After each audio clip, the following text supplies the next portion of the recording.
Hi, Kamala. How are you? I'm great. I'm great. I'm grateful to be on this live video with you. It's really a privilege and an honor for me. Thank you very much for your time, and I'm really grateful. Oh, I'm glad to be with you. How you doing? I'm great. I'm great. I'm good. I have prepared few questions for you.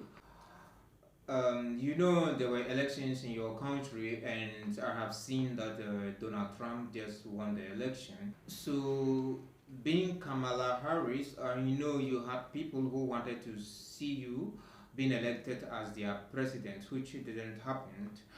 How do you feel, and what do you have to say to these people? What word do you have to say to these people that wanted to see you being their president? I mean, that's a great point. Yeah, yeah, I've been, running the gamut of the yeah, emotions, yeah. right? I've I have felt great sadness, when I think about, How do you feel right now? and that makes me very sad. Does that make you feel mad? That makes me mad. Hmm. I have felt moments of joy, Oh yeah, yeah. I get you. I get you. I when get you. it's a variety of things. When the children in my life and I can FaceTime, right? And, how they're experiencing the world, be it, that they can't see their friends and to just catching up. I've experienced joy. Like recently, I was in North Carolina for the first day of early voting.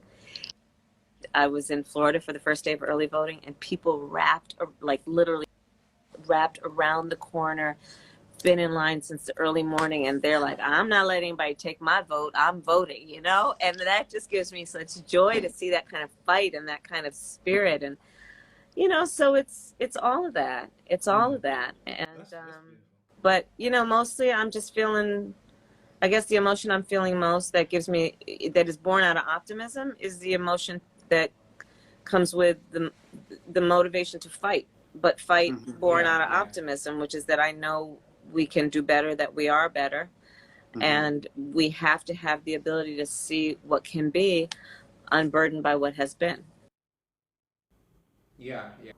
So according to what has been happening to you, um, will you say it is fair or it is not fair? No, and that's fair.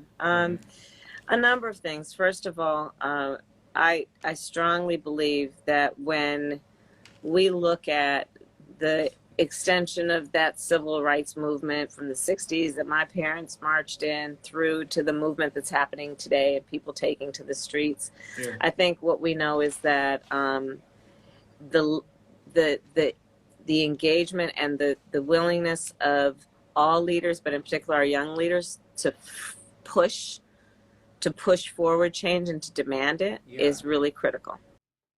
And it is critical that they are at the table, and I feel very strongly about that. And I know Joe Biden feels very strongly about it. And you can look at a variety of issues. You can look at the issue of the climate crisis, right? In California, we've been seeing the fires, the wildfires, in the Gulf Coast states, the storms that are just destroying communities. In the Midwest, the floods.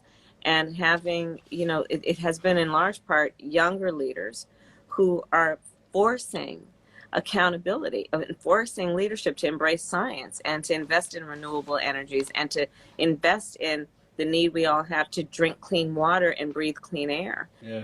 I think about it in terms of the movement that's about reform of the criminal justice system and police accountability. I think about it in terms of the economy. So many people coming out of high school and college right now and really concerned, are they going to have a job? Right? Yeah. Really concerned about that. And so, one of the things that Joe and I are committed to is job creation around not only investment in innovation, but also investment in infrastructure, but also making sure that, for example, we forgive $10,000 right off the bat from student loan debt, to making sure that anybody coming from a family that makes less than $125,000 can go to a 4-year college for free.